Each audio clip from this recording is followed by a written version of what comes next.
Hello. Hopefully it's recording. It's saying it said starting, and sometimes it starts before. It's weird. But hello, welcome to Demon Media, episode 14, 15, depending on if I post the other one or not. Depending on if I post the one I did with Dennis or not. Or it'll be after this one. I don't know if I even said the number in that one.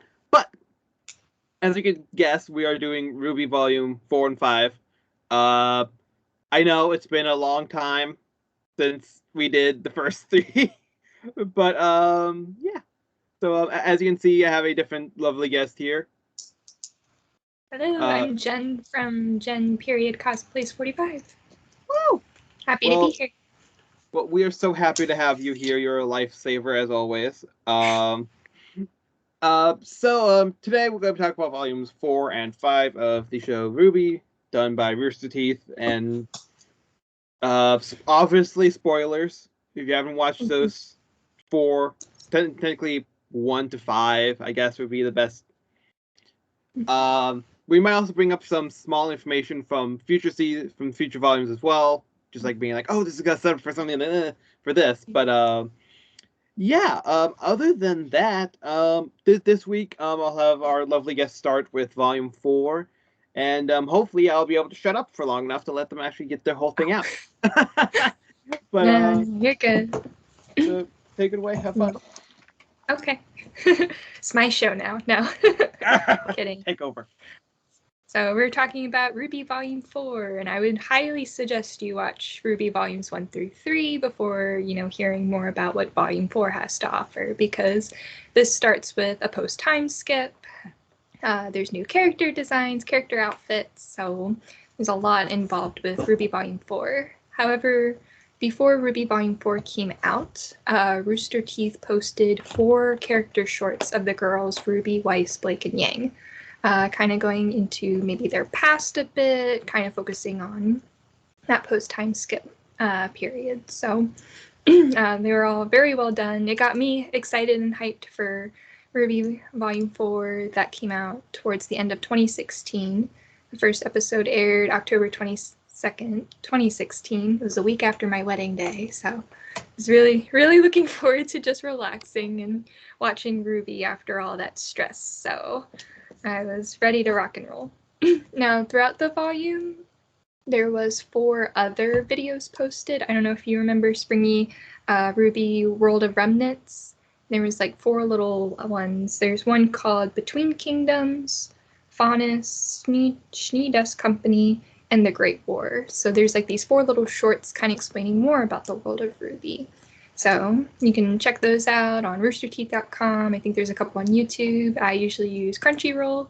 But now I will get into the first chapter. So it opens up with Salem and the gang, or I don't know what to officially call them, just peeps. So Salem. Salem, and then they're trying to figure out their plan of attack on the academies, because at this point, Beacon Academy's down. So they're trying to make their next move onto the next kingdom, onto the next academy, to get these relics and all this other stuff. So you learn a little bit more about her. You get to see the other characters. So the other thing too is there's a character named Tyrion, and he goes on about Rwby and Rwby's fate, about like losing an eye, like, an eye for an eye. And I always thought that was pretty interesting, because it's like, will Rwby lose an eye because Cinder lost her arm? Will there be, like a balance in that sort of thing? So we'll see. If you watch Rwby Volume 8, we'll see where that leads. So it cuts out from Salem to then this small farm boy with very cute freckles. And at first, when I first watched that, I was very confused. I thought, who is this person? Am I still watching Rwby? Did I like autoplay to a next thing or something? So I actually go back and like check to make sure I was still on Rwby Chapter 4, Volume 4, Chapter 1, excuse me. So I saw the farm boy. His name's Oscar. He's working on the farm. He lives there with his aunt and everything. So it's just kind of like this little, like, why are you here? How are you important? But you'll see his importance later on. Yeah. But then it goes into characters that we know and love, and that's Jean Arc, Nora Valkyrie, Lyren, and Ruby Rose, and they're fighting this big grim rock creature.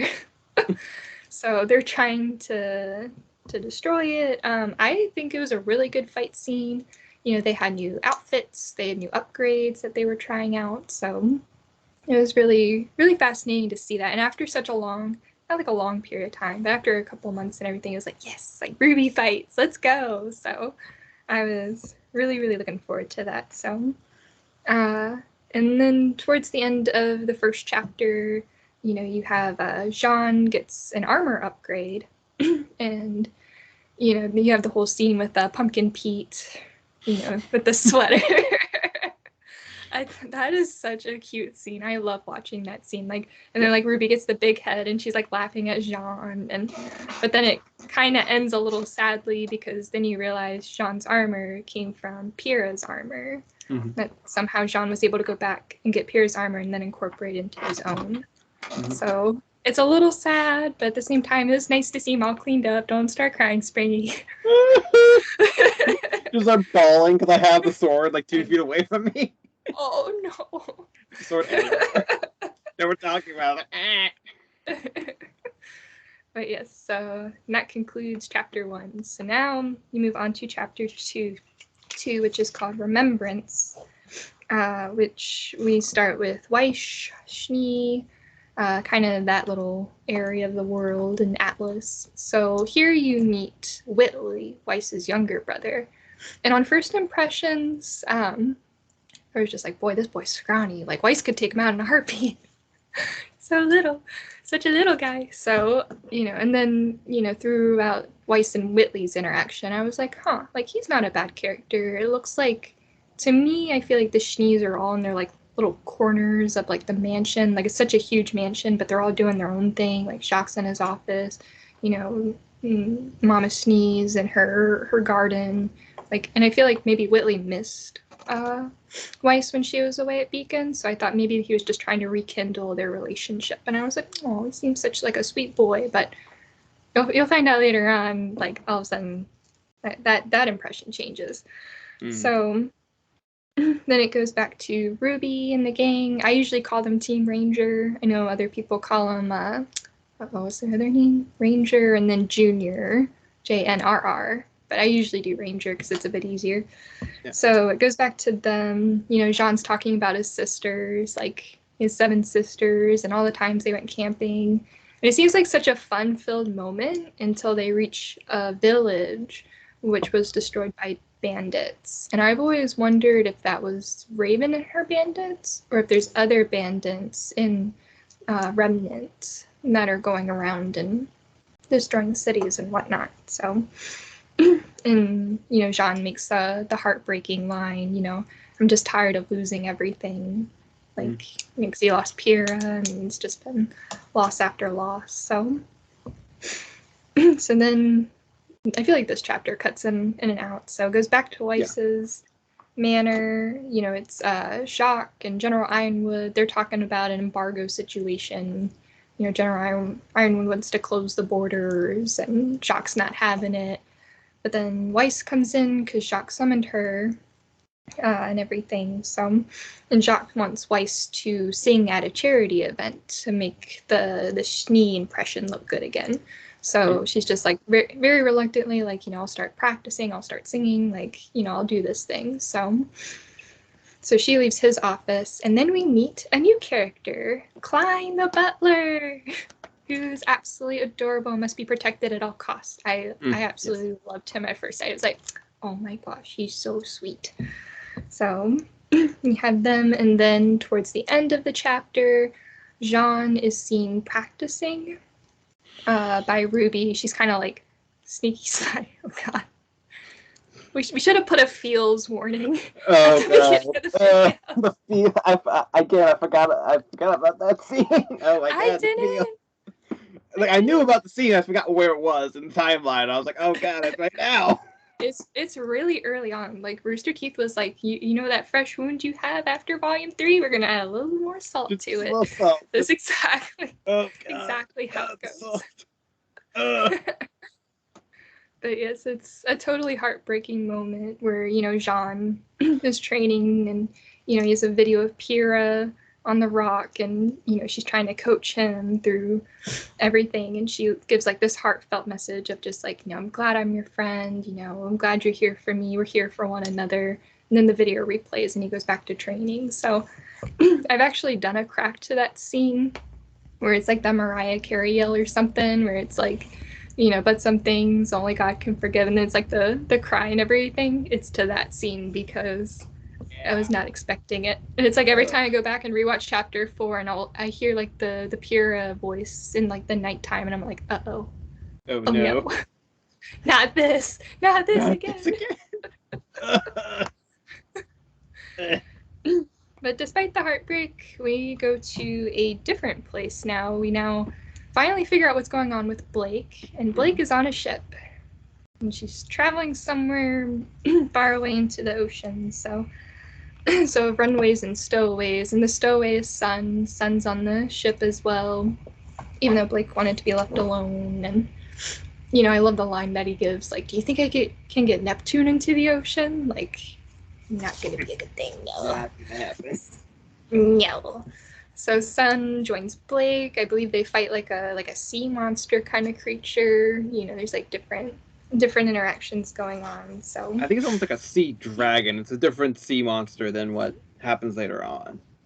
Yeah, it was pretty cool though. Pretty neat. And Captain comes in and saves the day and all that stuff. So. And then from Blake, we go to Yang. So, and Yang's kind of, I wouldn't say like gloomy, maybe a little bit depressive. She just appears very sad because she had just lost her arm in the fall of Beacon. So, Tai comes in with like this huge box. And at first I was like, did he get her a cake? I mean, it will get her cake. It seems like such a Nora thing.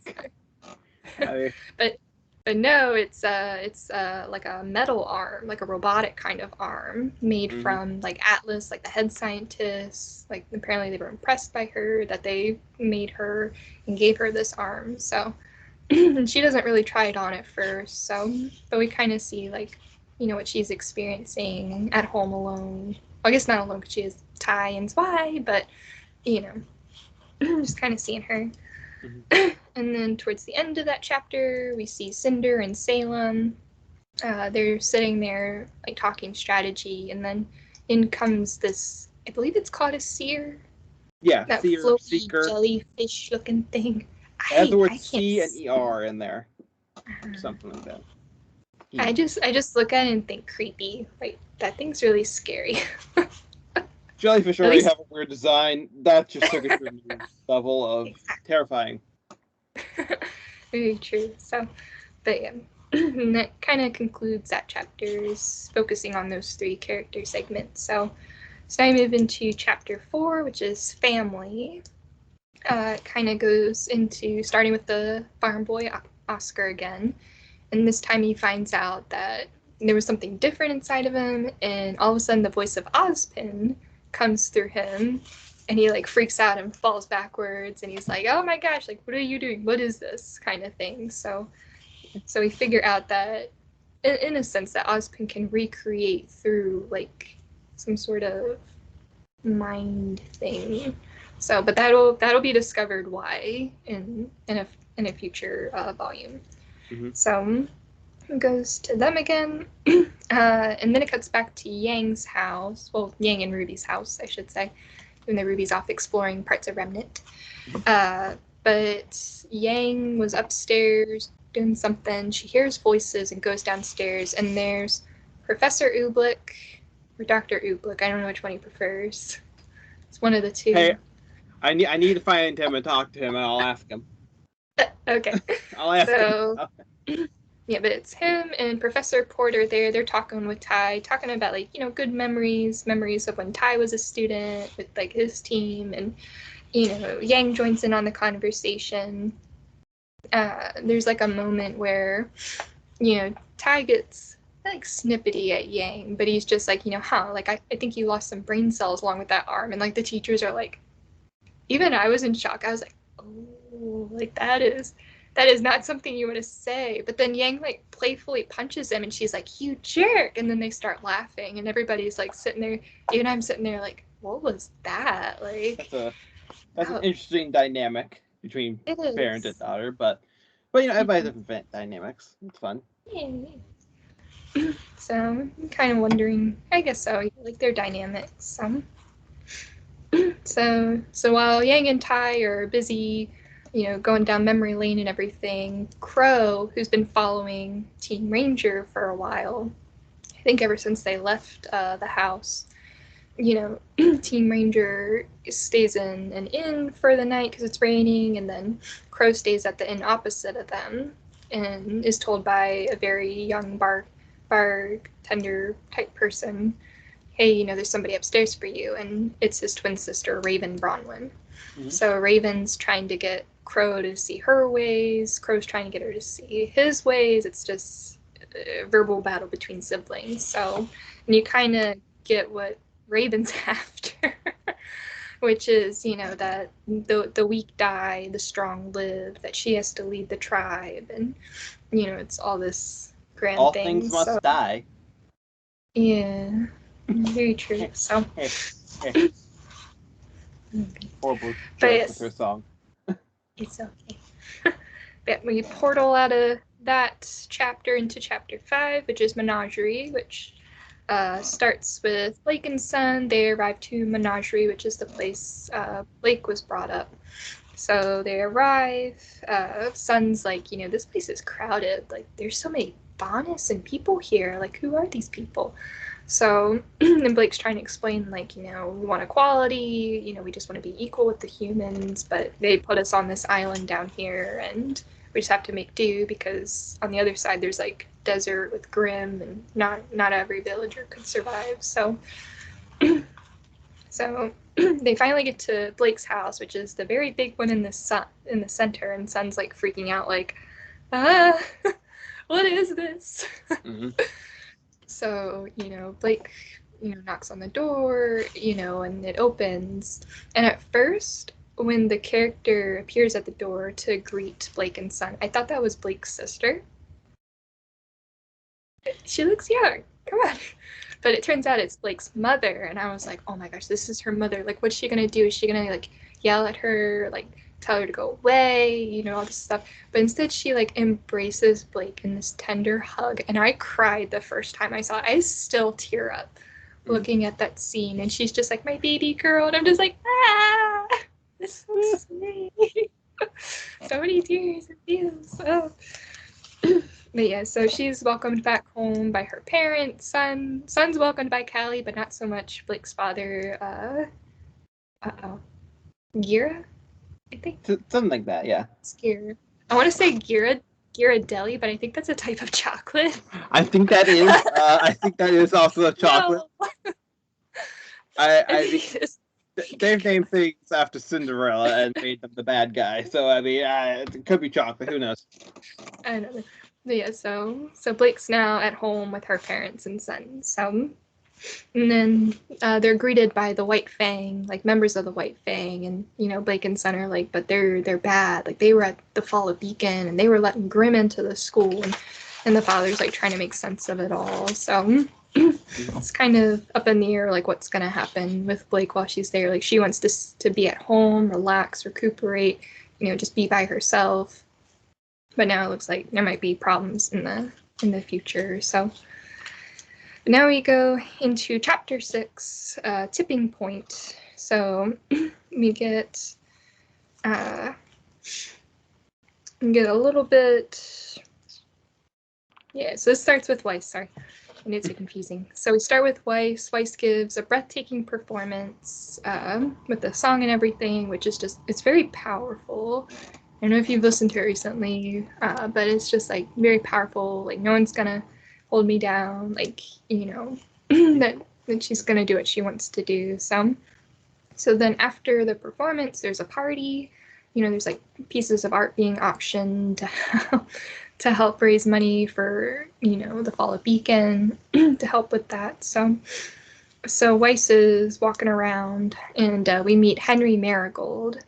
So she's trying to talk with him, and he came off as a jerk right away. I'm like, I don't like him, and then he proved that by just saying, huh?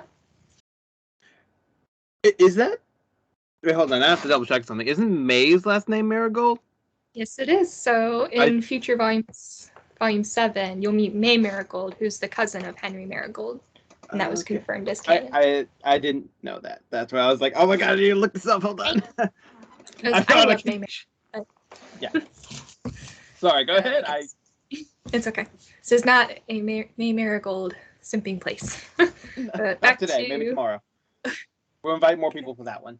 For your whole party. Okay. So back to this party. So Weiss pretty much snaps at this point at like all the people standing there and their riches and talking nonsense. And actually, this is said by Weiss's voice actress, Cara Eberly, I believe her name is, that this was one of her like favorite moments of Weiss, where Weiss is just like, you're standing there and all your fanciness and you're talking nonsense. There's other problems out there that you don't know about. And then she unleashes like an ice spore grim type of thing, and then Ironwood like shoots at it and is like, all right, like party's over type of thing. So it's like it was a really good moment for Weiss in that character development. Like now that she's seen more of the world and experienced more, she kind of gets like a different perspective. So respect for Weiss. So and then towards the end, so we have like that pretty good powerful moment, but then towards the end of the chapter, Tyrion catches up with Rwby and the gang. So Tyrion was instructed to go get Rwby and bring her back alive by Salem's orders. So then it ends up Tyrion and Team Ranger, they start fighting against one another. Tyrion's trying to get Rwby, but the other 3 members of Team Junior are like, no, you're not taking our girl type of thing. So Nora at some point gets shot by Rwby by an electric bolt, and she tries to swing her hammer at Tyrion because we know electricity makes Nora stronger. That's part of her semblance. So Nora tries to swing at Tyrion, and you find out Tyrion's a faunus. He's a scorpion faunus. Mm-hmm. So that's out. They try to continue their fight, and at some point, Crow comes in and stops like a block from Rwby. So one of the things that was interesting going back and looking at that, knowing what happens in volume 7 and 8, is like Ren adapted as like Spidey sense, if you will.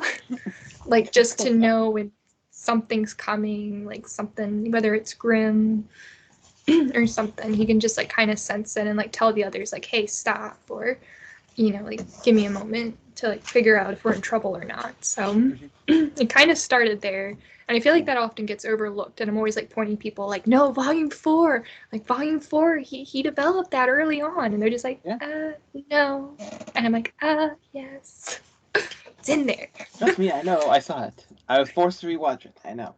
Of course, I wanted to rewatch it. Like I said before, Rwby volume 4 is my favorite.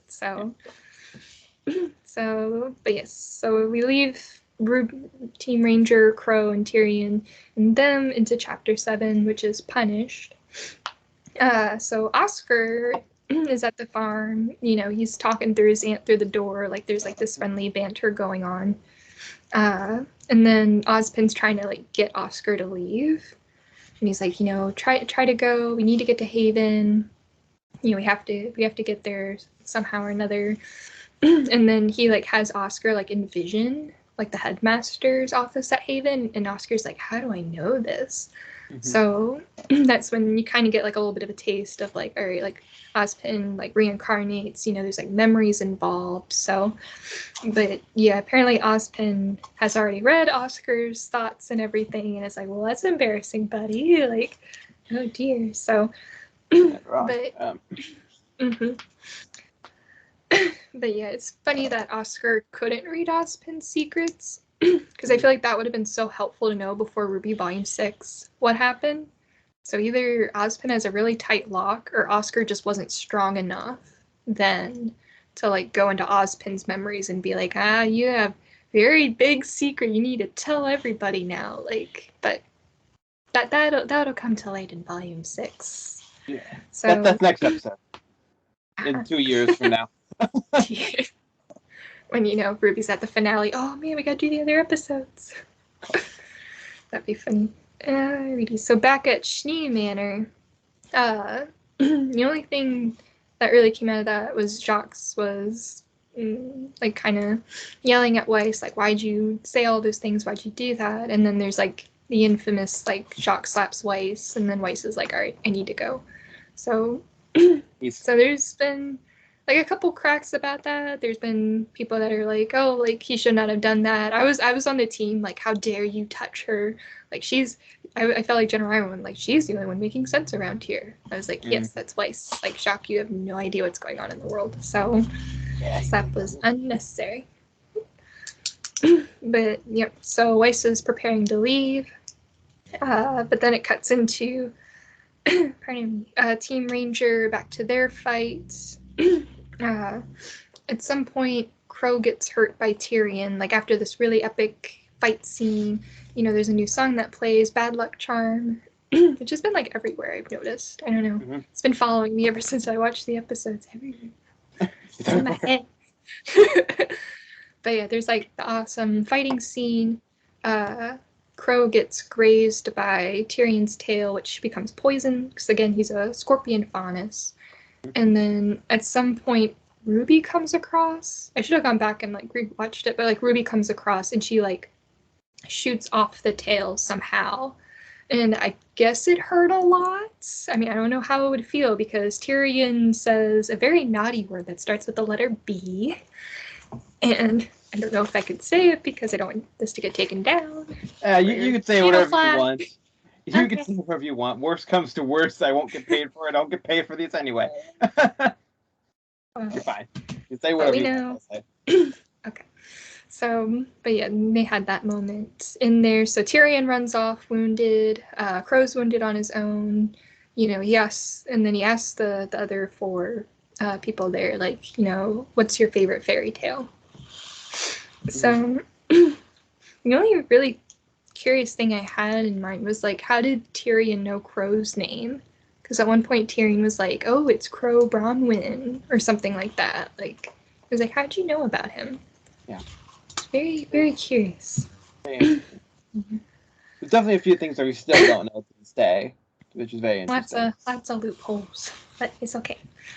Okay, so then you go into Chapter 8, a much-needed talk. So, and this one starts off with Team Ranger and Crow. They're sitting at a campfire. Crow's like bandaged and everything, and he's telling the other team about the God of Light and the God of Darkness. So, you catch a little bit of Rwby lore with the God of Light, coming in, creating all that was good, and then the darkness, the God of Darkness was trying to create Grimm. So together they decided to put aside their differences, and then they created man. Man was, both light and dark. Mm-hmm. So, and from that we also gain knowledge, creation, destruction, and choice. So those are the four things that made up mankind. Mm-hmm. So, Crow's going through his story. Jean gets angry at some point, like, this is why Pyrrha had to die type of moment. The others are just confused. Like, should we tell everybody? Like, should the whole world know about these things? And Crow's just like, not right now. I'm gonna go get some sleep. Catch you in the morning. So yeah. So from there, so Blake is trying to rekindle her friendship with their father with the help of Callie. So Callie gives Blake a tea set and like, here, go talk to your dad type of thing. So Blake and her father, they're talking about the White Fang, how Blake called her parents cowards. She was very heartbroken by it. He was just glad that she's okay, and everything. They're having this wholesome, tender father-daughter moment, and here comes Son on the door. Bam. Yeah, that's always like, and he's like, oh, like, I'm sorry, didn't mean to interrupt, and Blake's like really angry with him, and her father says like one of my favorite lines, I really don't like you. I really don't like you. It's like, geez, tell me how you really feel. That's a solid line right there. So, and then later on, like, Blake smacks Son for it, like, try not to do that, like, why'd you have to do that? So So at some point, during the night, Crow did tell the other team about like his curse. You know, crows are a symbol of bad luck, and that no matter where he goes, it'd be a bad luck charm type of thing where, you know, it's good for Grimm if something misfortune was to happen to his enemy. It didn't matter, but if it happened to a loved one or a family member, he feels guilt and shame and sadness. So that's why he didn't want to stay with Team Ranger and them. So in the morning, the teams wake up and they find out that the wounded area, it's like a purpley color that, you know, Crow was progressing. He was like worsening and everything. So they had to go seek out either a village or find medication or something to help like ease the pain. And then at some point it goes back and then to Blake and Sun where they're like having that moment, like talking. I forget which one. Somebody threw something and it hits another faunus in the tree line. And Blake wants to go after them because I believe it was like a scroll. It's like, why would you throw a scroll? Actually, now that I think about it. But, you know, they're trying to go after them and Callie's like rushing out and she's like, what's going on? What's happening? And Sun probably says like my favorite line ever is like, you know, the White Fang's evil. You know, I totally called it. I'm going to bring back your daughter. And then like leaves to go chase after the two of them. And I'm like, oh my gosh. Like very short, very direct. This is what's going on. Yeah. So, but then Sun ends up getting hurt and Blake starts feeling guilty about that another one of her friends is hurt. So, and then it kind of ends there to chapter 9, which is 2 steps forward, 2 steps back. And then this actually opens with Yang and Tai. I feel like I haven't seen Yang in a while. Yeah. But Yang and Tai, they're practicing like fighting with the new robotic arm. You know, Yang finally had the courage to try it out, and they're out sparring. You know, his wife always is being out there, like, you know, being a good boy, you know, everything. Supportive good boy. Yes, supportive good boy. That is our why. So at some point, I guess Tai tries giving like a dad lesson. I don't know what you call him. Where he's just like, you know, he saw Yang's tournament fighting, and he said, you know, that Yang was predictable, she's stubborn, she's boneheaded, and she's just like, why are you saying these things? And that when Yang uses her semblance, that it's more of a behavioral thing, which I thought was interesting, that he kind of broke down Yang's semblance kind of in the episode, that, you know, basically she won through temper tantrums. Like, she would get so mad and angry at what somebody said during the tournament, and that's how she won. So, so at some point, Raven's brought up, and Raven is actually Yang's mom. And Tai best described her as a complicated woman. I was like, yeah, Tai, you got it. Solid.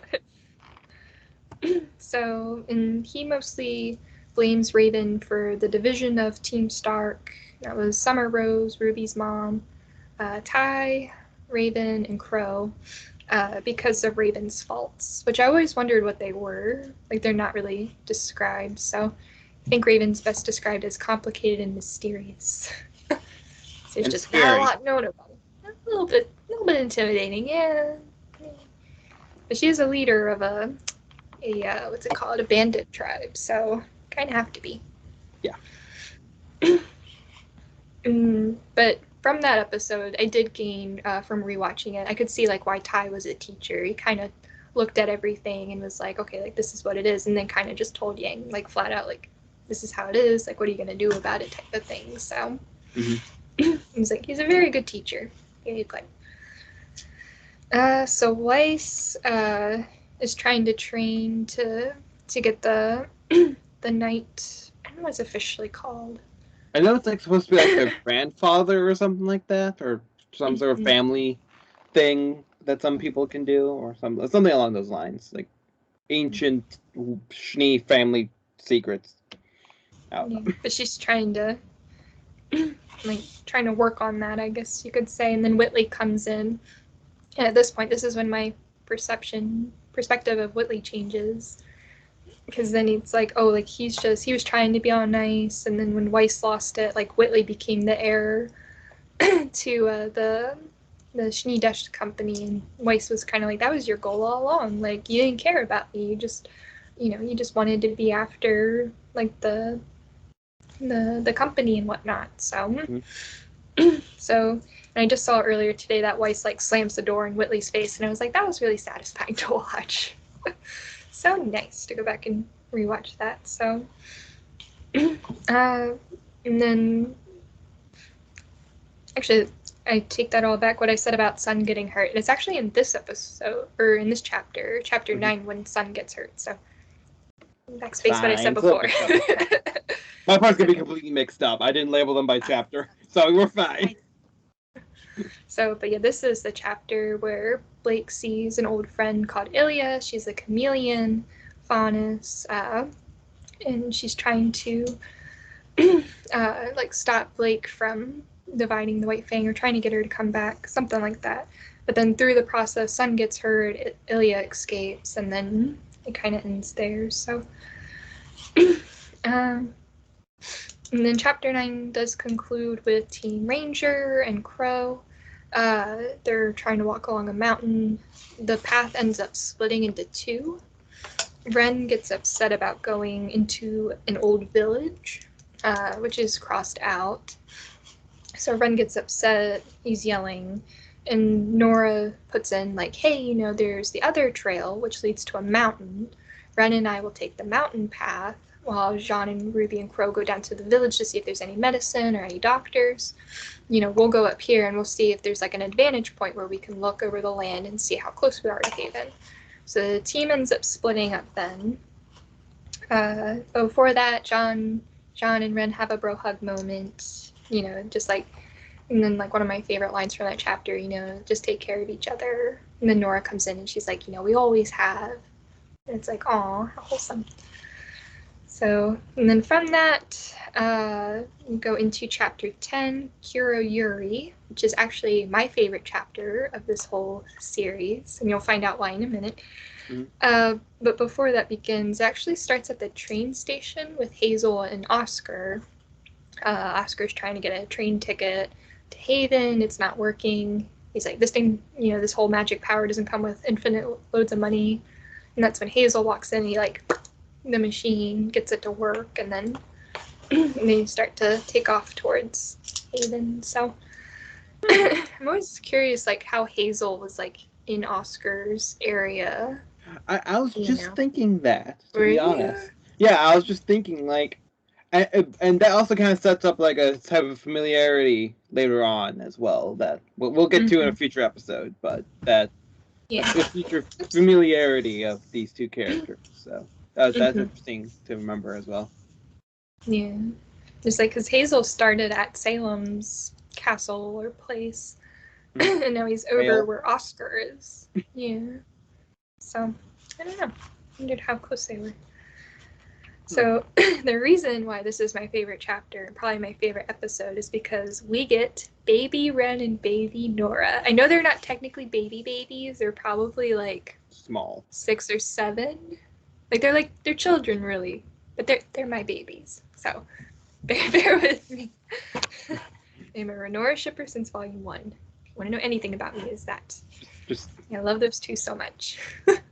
I'm on the other side of Juniper of those two, but that's fine.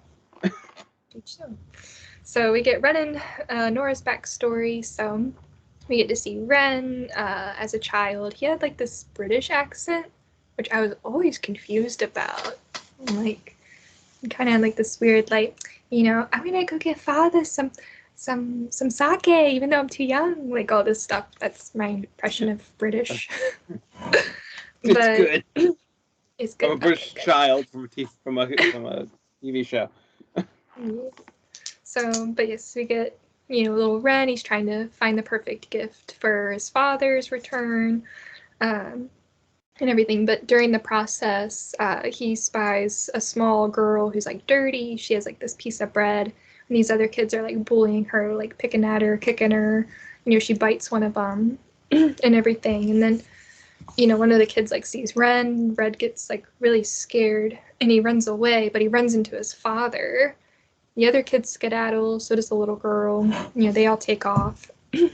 And then Ren's father says something along the lines of like, sometimes, something that's like not brave is like, not doing any action at all, or like, something like that. I know it's on a quote on a T-shirt upstairs that I have of the two of them, but yeah, just like, sometimes the worst action to take is to take none at all. So meaning that Ren should have stood up and done the right thing. So we get some thoughts about Ren's father. I don't know if he was like the leader of the village, maybe like a head warrior. He was definitely a big person in the village, at least.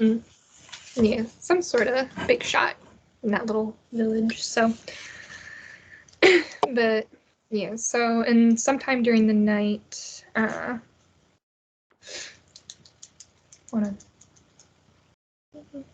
Oh yeah, so I have all of it combined, but I think it like splits into two different parts. But just going based on Ren and Nora's backstory, so sometime during the night there's a grim attack. Ren's mother is killed during the action. His father's trying to take him away. There's like this big creepy grim coming towards the village. Ren's like freaking out, scared, stressed. His father tries to kill the creature. He gives Ren a dagger, like, you need to go, you need to go find help or something. So Ren takes off, but he goes back to the place where like it's where the episode started, towards like this like little stream, and he's sitting there crying, and he sees like the little girl in the distance, and this big Nevermore, like a big crow type of grim flying in. So, and during that time, Ren unlocks his semblance. He kind of becomes like this gray, calm emotion. So he runs over to the little girl and he's like, hey, like, we have to be brave. So a little girl like hugs him, he calms her down, and then the grim flies off. So so during that time, before introductions are made, Ren goes and gets a little toy hammer and gives it to the little girl, and he's like, what's your name? She's like, I'm Nora. He's like, my name's Ren. And I was like, yeah, you two are beautiful. I love you. You're my favorite. So, yeah, that's how Ren and Nora met. It was on a very stressful night of a grim attack. So, after that, I don't know. But, so towards the end of that episode, Jean and Rwby, who are down in that same village, I think, or it's like a different village. I think it was the same village. Yeah. Yeah. Or at least it was supposed to be the same village, or the village around there. Yeah, because that's why Ren was acting out. He like recognized that name because he lived there as a child. And then take back what I said. So Jean and Rwby, they're down there. Rwby was talking about like, I'm always failing as a leader, like this kind of stuff. So Jean speaks up and says like, oh, like we lost Pyrrha. He like admits to like losing Pyrrha, but in that more salt, yes.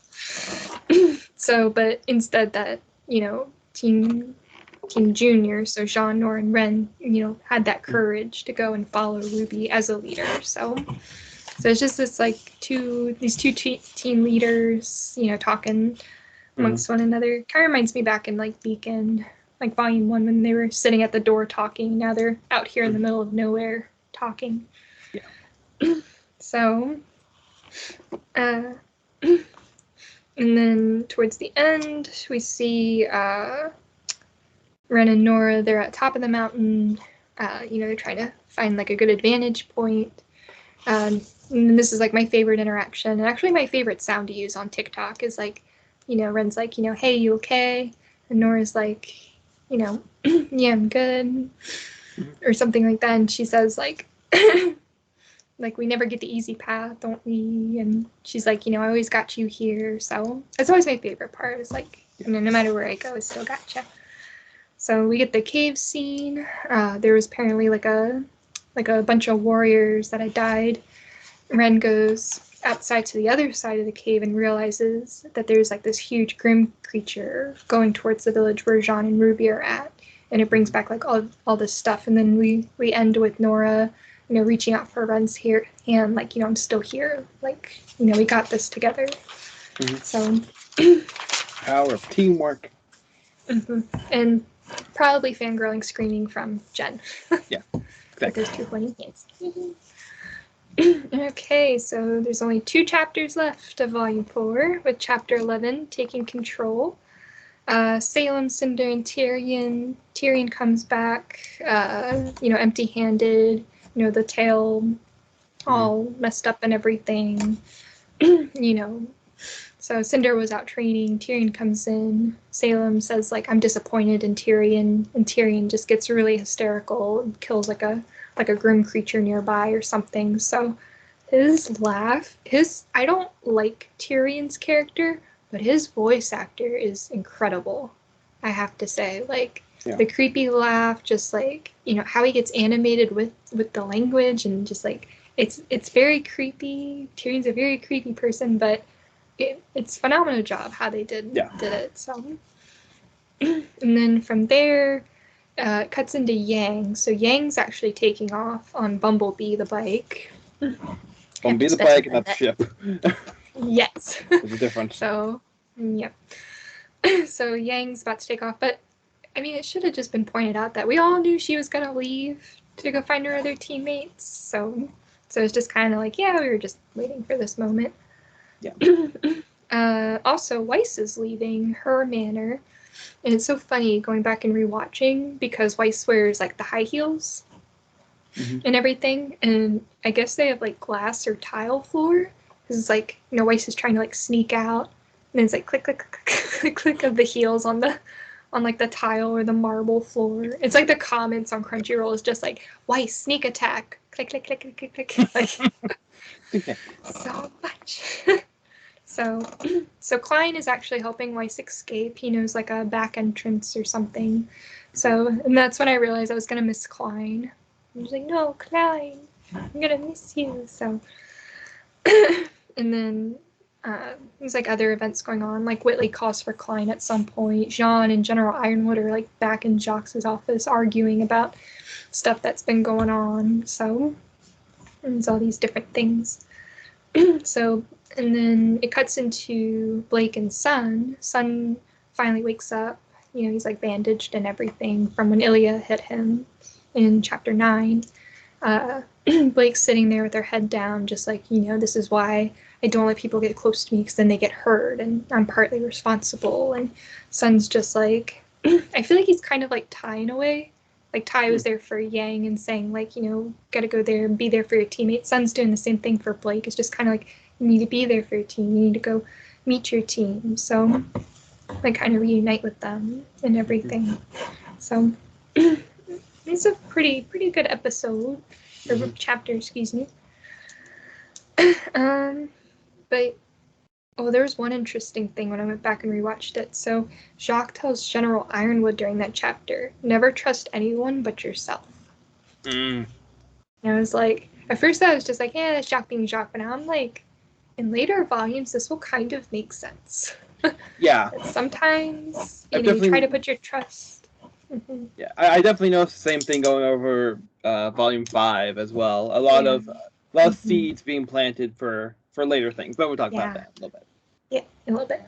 So, but yeah, just like, the other teams are willing to trust in others and build up this kind of trust, but, Jacques might have a point in just trust yourself, because at least if you fail, it's on your end or something like that. So, but yeah, and then we end with chapter 12, No Safe Haven.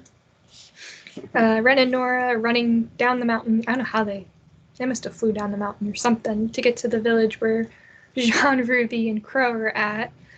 And then this is when we meet, oh gosh, I can never say it, the Nicolafi, I think it is. Something like that. It starts with the letter N. Sure. And it has the word lock in there, too.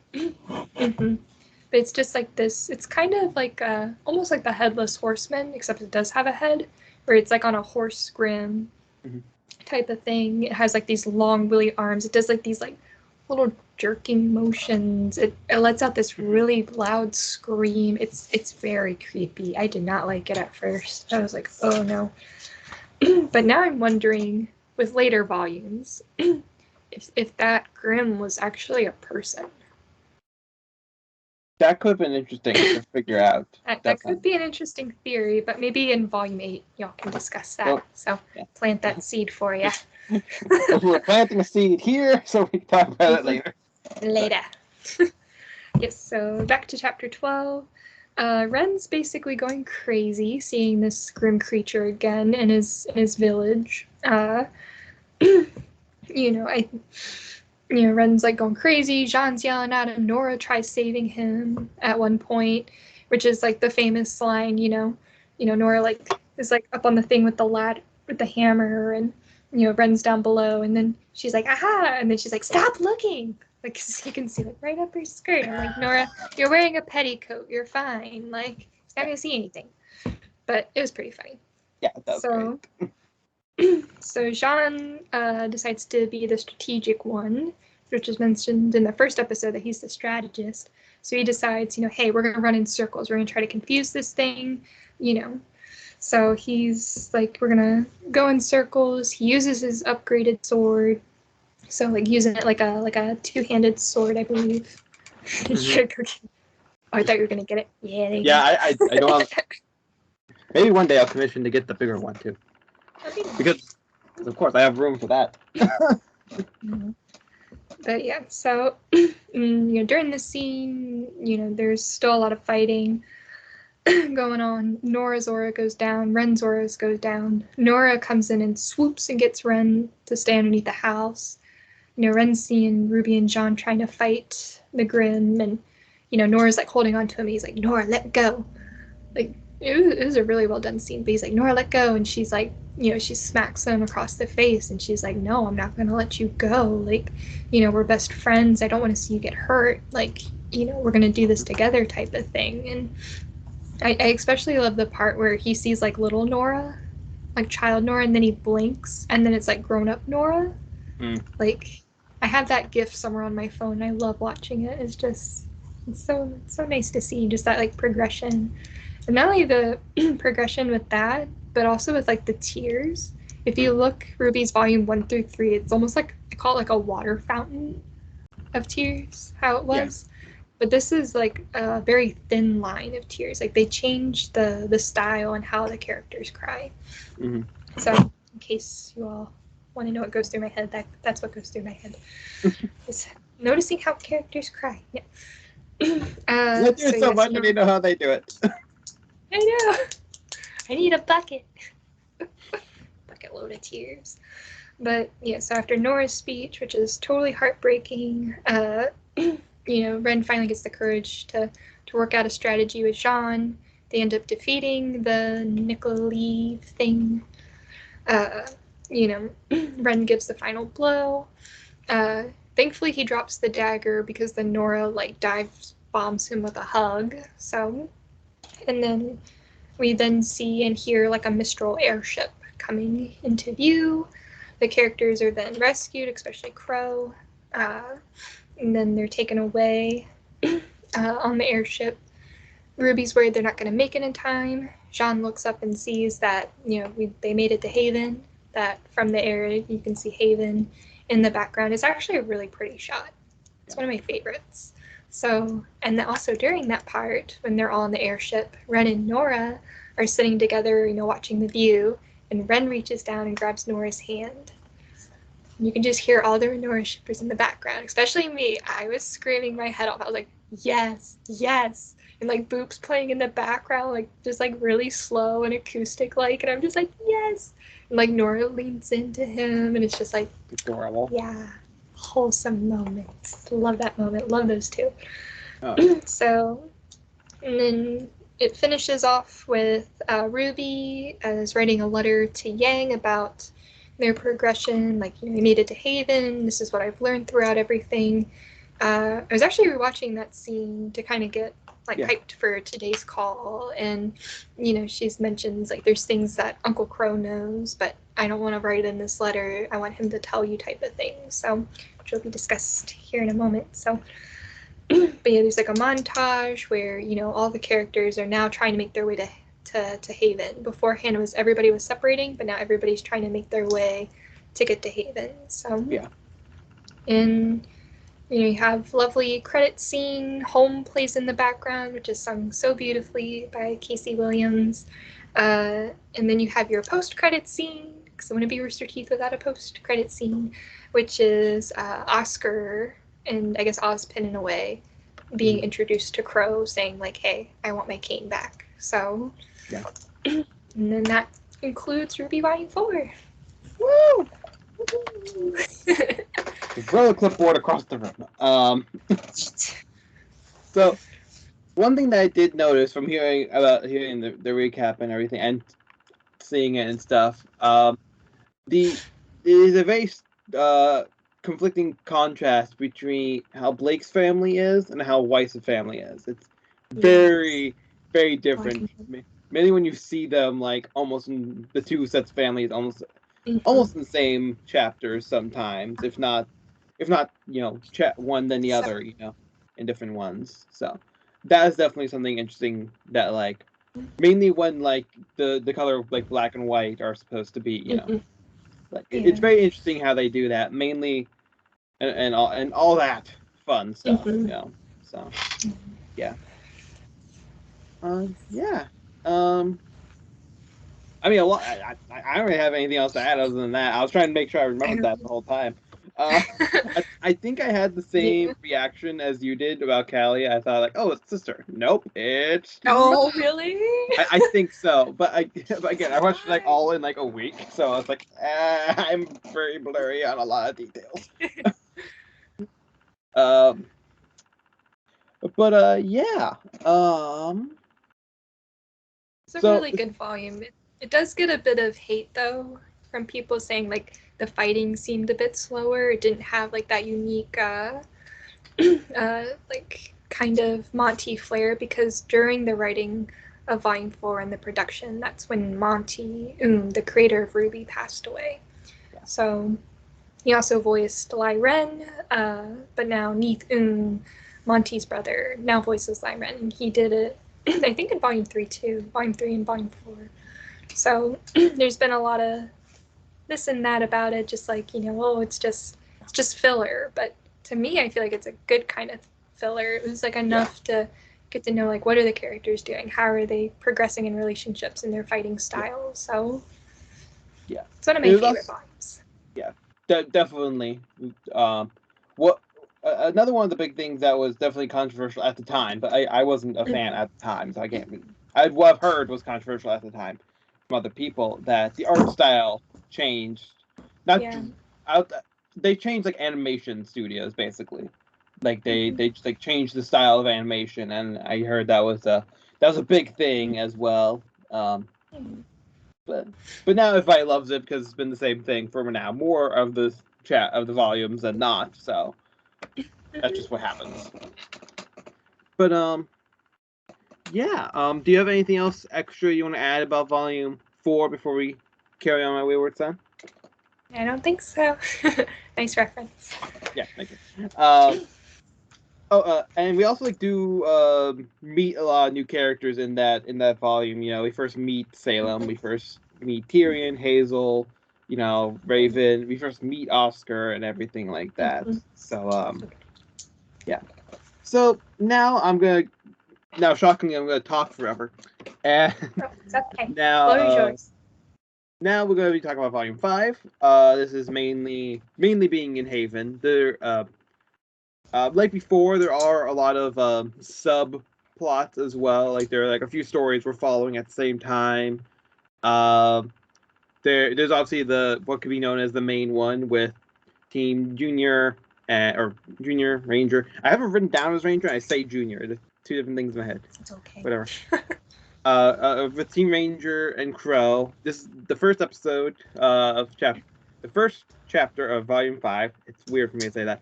It's called Welcome to Haven. This is when the primary team first goes to Haven and Haven Academy. They meet Lionheart as well.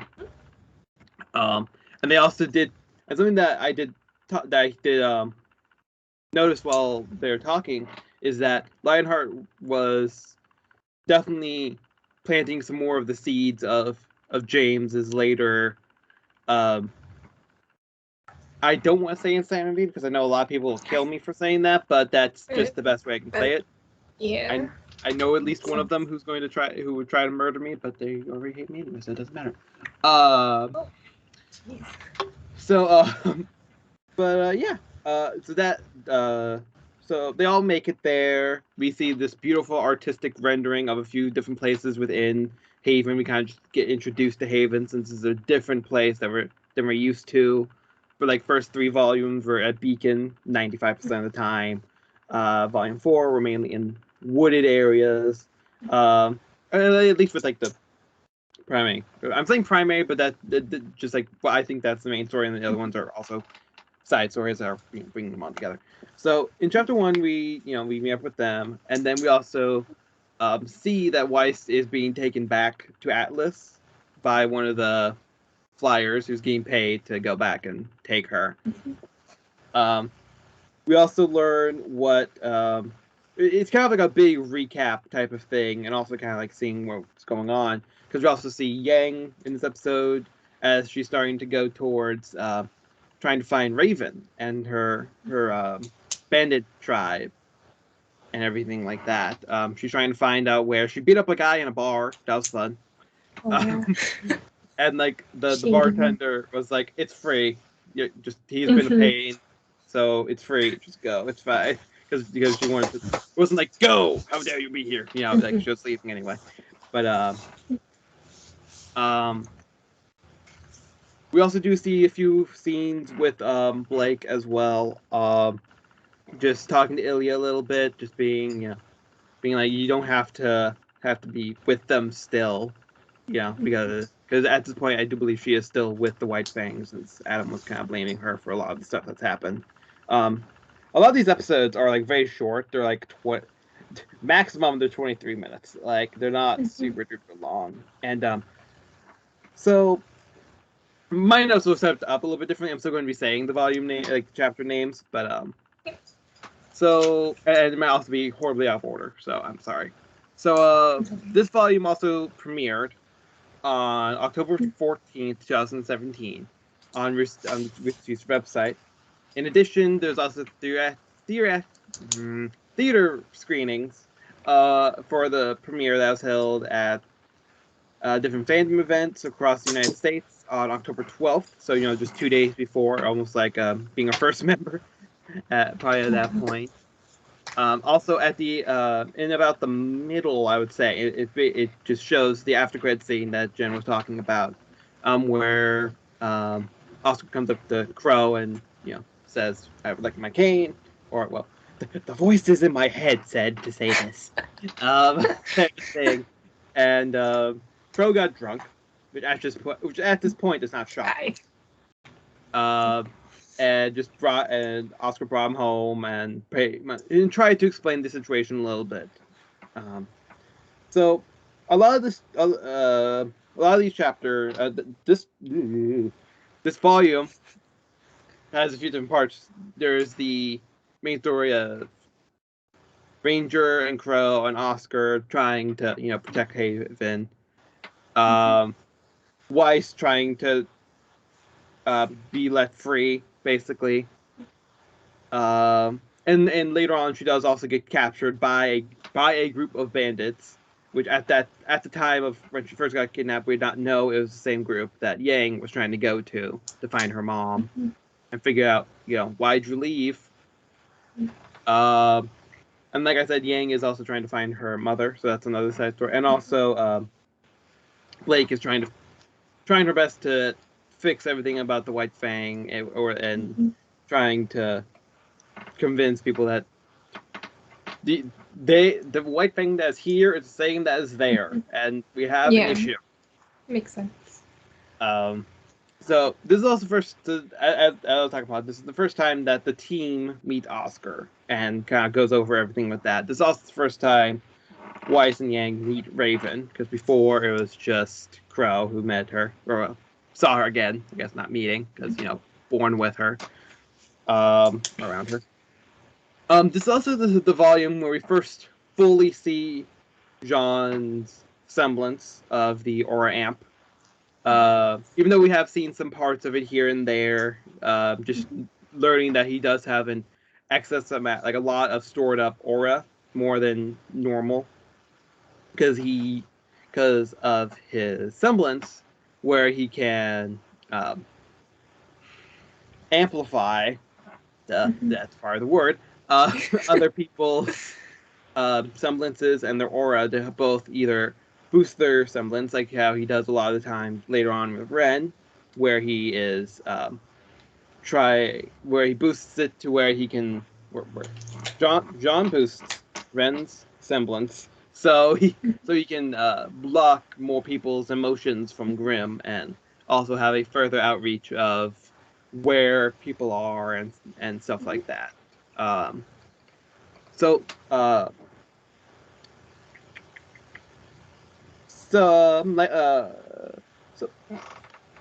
we also learn from Lionheart that the different maidens for the seasons are how you unlock the different relics within their vaults. You know, so like Autumn is I can't remember all of them off the top of my head. I'm sorry, but Spring is for the lamp, I do believe. Yeah, I'll have to double check that because I forgot to write that down because I am a fool. But and then Winter Maiden is for the Staff of Creation. There we go. I remember that name. Yeah. But I think the Fall Maiden was for Beacon. Yeah, Fall was for Beacon. And I think what is there left? Summer must have been for Bacchiol. Yeah. Which makes sense because that's the desert. Yeah, that makes a lot of sense. So later on in the chapter, being around, because this chapter is a little bit longer than the last one, being up to 14 episodes, but again, a lot of them are like 15-minute episodes and 60-minute episodes, so they're not as long. The last episode is the longest of the season of 24 minutes. So in chapters 11 and 12, being called the More the Merrier and the Vault of the Spring Maiden, is where a lot of the team comes back together, where Team Rwby's fully back together, and also technically Team Orange, I guess, is now. It depends on who you talk to. If it's Team Orange or a different name, depends on who you talk to. But are all fighting against Hazel and Cinder, and also Lionheart as well. We learned that Lionheart is not a good guy. He got turned because he's definitely based off of the Cowardly Lion from the Wizard of Oz. And saying that and writing it down made me think Wizard of Oz, and I think that might have been the inspiration for Ozpin. I'd be shocked if it wasn't. But there was this big fight. Everyone was fighting. Grr, arg, fight. You know, there's also the powerful moment, because, you know, more salt in the wound, almost, of Jean telling Cinder, I'm gonna make you pay for what you did, and her being like, I don't even know who you are. Pretty much like showing the same type of dynamic as Scarlet Witch and Thanos. You took everything from me. I don't even know who you are. I know who you are. You will, pretty much, with Scarlet Witch. Find out. You're about to find out. So yeah, there was all that fun fighting stuff. At one point, Cinder does shank Weiss. Oh my gosh, yeah. And that is also where that was within the 12th chapter, the Vault of the Spring Maiden. And this is also the first part where we actually do see his aura healing somebody, just basically boosting their aura to heal themselves in a lot of the ways. But we also do learn later on that Jean's semblance cannot remove severe scar tissues on a person's body after he tried to boost Nora's aura later on. So. And then we also do see some fighting within the Spring Maiden's vault, where the lamp is held within episodes chapter 13 and 14, called Downfall and Haven's Fate. Because we also do learn that Raven became the Spring Maiden. And because it was a big trickery type of thing, because they were saying that it was somebody else within her camp. But it wasn't. We learned We learned that shortly after Cinder tried to kill that person and succeeded. But yeah, there's a lot of fighting. They end up getting the lamp that had gin in it. Gin, not Jen. Exactly. Jinn, not GEN. Two different things. But yeah, there's a lot of fighting in Haven, and excuse me, and pretty much does just carry on words into chapter 14, like I said, and pretty much Raven and Cinder seem to be equally matched, but Raven does get the upper hand and get Cinder down to the ground and, into that weird void-esque area. Not the same void that we see later on. That'd be very weird. And we do see her, wash out into a different area of Haven and stuff like that. I wish I wrote down more notes, but I did not because I am a fool. I got some stuff while you were talking. Yeah. So, I think that's all I have.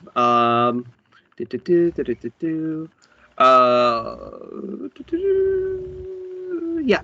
That's all I have off top of my notes because my notes are always fun and short. I'm a fool. No, you're good. I'm just very detailed. So. Yep. So, do you have anything you wish to add about Volume 5? Yeah, please do. Please do make it longer. So Volume 5 was not one of my favorites because I do feel like this one was dragged out a bit more until like towards the end when they're all fighting. So I was never really crazy about Volume 5. Whenever I do my Rwby rewatch during, like right before the next volume would come out, I go ahead and just binge all of Rwby again because why not?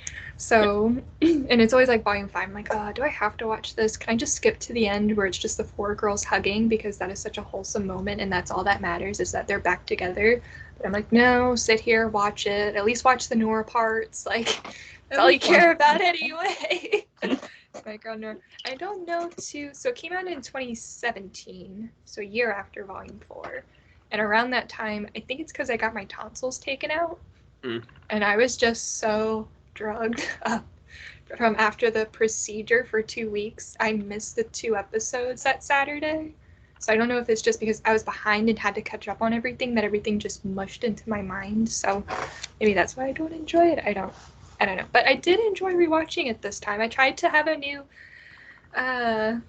appreciation, I guess, just because we were going to do this call and everything. And I was just like, all right, just watch it, see what moments stand out. So yeah, something that stood out to me was during the first chapter when Oscar comes to the door and John answers and, Ren and Nora sitting on the couch and Oscar's like, is there a Ruby Rose here? And Ren and Nora get up and it's almost like scary how they get up. They're just like getting up like, why do you want to know? And it's like, oh my gosh, stop it, Mom and Dad, you're scaring me. So it's like, why do you do this? So that you can almost see like how they're protecting Rwby because after the whole Tyrion incident, how Tyrion is coming after Rwby and trying to get Rwby, that all of a sudden now her friends are there to protect her. Like, why? Who are you? Why do you want to know who she is? So I always thought that was really cute. And then in comes Crow, all drunk and everything. Can in the background plays in the background. Only intellects will know where that's from. So, but yeah. So the other thing too that you made mention was like Blake and Ilya talking, and it always sounds. Maybe this is just me thinking out loud here, but Team Rwby is always like telling people pick a side. You have good, you have bad, but they kind of want the other people to come onto their side, like the good side, like come with us, like we have cookies and all this stuff, like. But, well, we did, but Rwby ate them all. Yeah, true. Or Nora. Yeah. It's a team combo type of thing. So, but it's funny how in later seasons or volumes, how it's like, when the girls have to pick a side, they're just so undecided. But with other people, they're like, pick a side, pick our side. So, I don't know, just tossing that out there. Something to chew on. Yeah. But yeah, so we see Ren and Nora being protected. There's also the eating ramen scenes. Oh, yeah. That's always fun. I think it's chapter 7 because I always go back and rewatch that because I do a role playing page with Nora Valkyrie 45, where it's kind of like that scene where they're all sitting there eating the ramen and Nora, Weiss releases the ice spore on Nora and they're like reminiscing on all these memories and Nora and Yang had that arm wrestling moment. Ren reflects and does a lot of talking and everybody's like, Ren talks. But it's good stuff. So, but yeah, just talking about growth and growing. And that's also towards the end of that scene where Ren and not Ren, who is it? Yang and Weiss find out about I think the maidens and the gods, and they talk about Crow and Raven, how they're birds, and why would Ozpin do that? And Ozpin's like, I need eyes in the sky pretty much to go and scout it. So he used a bit of his magic. And then you got Nora like, Crow, Raven, they're birds. Correct? Yeah. I love her. Yeah, she is great. Ren's sitting there like, why? Why am I here? Why are you with me? So, but I think out of all the fighting, there's like 2 scenes that always stand out, and that is with Raven, whenever she like unfreezes herself from the ice thing, and she goes, Vernal wasn't the spring maiden, I am. It's those 2 words that I am that like it always gives me shivers down my spine, like, oh, so cold. Oh. Yeah. But that's a good part. And then Nora, of course, swinging the hammer at Hazel. Yeah. Swing, bada, swing. And then something that you brought up on a TikTok video actually recently. Oh, yes. I took a screenshot of it. That's what randomly just sent me about now. Okay. I don't know how to share it. Oh no, I have it open. Okay. We're good. Yay, my TikTok account. Follow me. There'll be a link to it in the, or not a link. There'll be a name of it in the description below and all that fun stuff. But as you can see here, they did notice as they're rewatching that this picture right here is very similar to the spoilers for volume 9 or 8's ending. 8 and 9. Sorry, and maybe 9. Who knows? So as you can see here, there is a beach that seems to be a similar shading as the beach. Very dark. Very dark, very much. But it does show it to be the nighttime as well. So that makes sense. Yeah. Sense, but... So, was this a spoiler for it? Exactly. Yeah. The music you picked for was perfect at that moment. I know. But it took me forever to find that. I know. It's so hard. The I know what it is. Yeah. Exactly. But yeah, that's So that's all I have for Rwby Volume 5. Yeah. Me too. Well, so before we end out, I just wanted to ask you a few questions. Shockingly, I know. So this is more like a complete, type of thing. So something that I've been asking people, is that what is your favorite part of Rwby other than the punchy kicky? Oh gosh. Like, why do you love it? Why do I watch it? Stuff like, I don't remember what did I answer back in April? I'm trying to remember. I don't know. Can I pull it up? Do I have on my computer? I don't know. No, I think I mentioned like character development, just getting to know the characters. More of my favorite characters is obviously Nora, because I won't shut up about her. I'm obviously wearing her jacket. Team Junior, my baby, especially Piera. I miss her. But sorry. But yeah, definitely characters and the music. The music's always good. It ranges from like hard rock, it can be like dark and punk-like, to very melody, like very peaceful, calming, like home and everything. So yeah. So I definitely love the music and the soundtrack. So yeah. And I know Volume 8, I think they said it's going to take a while because, Casey Williams and Jeff Williams, there's like a family emergency going on. So just totally respect that. Whenever they get that out there, totally fine. So, being with your family is more important. Yes. Yeah, 100%. Absolutely. 100%. Well, there's also one more thing that could be very controversial, but yeah, you have kind of mentioned it before. But what is your favorite ship within Rwby? Since that is a very talked about thing. Nora. I was so surprised. Yeah. Towards the end of this interview, she's like, she won't shut up about Ren and Nora. No, they are my babies. I love them so much. I just want the best for them, especially what happened after the last volume with Volume 8. I was a little sad, but I can see good things in their relationship. So I love those two so much. Yeah. Man. I think, it's off the top of my head, within the primary groups, I think I think the only kiss we've ever seen is Pyrrha and Jean, right? That's the only one, at least off the top of my head. For volumes 1 through 5, since we've discussed it, but there is another ship that has kissed on the lips. Oh. I'm going to talk about that later, because I cannot remember them off the top of my head. There you go. Stay tuned, folks. 2022 is when that one comes out. No, well, but actually, technically it might be because of how December and because it's October right now. But the joke is still there. But thank you so much, Jen, for being here and helping me with this. I do highly appreciate it. And thank you all for watching. Remember this is just a brief overview of them. Definitely go and watch them. We're not sponsored. We wish we were, but we're not. With the amount of Rwby content we do on the show. But thank you all for watching, and hopefully the next part will be out sooner than than having 18 episodes between the two.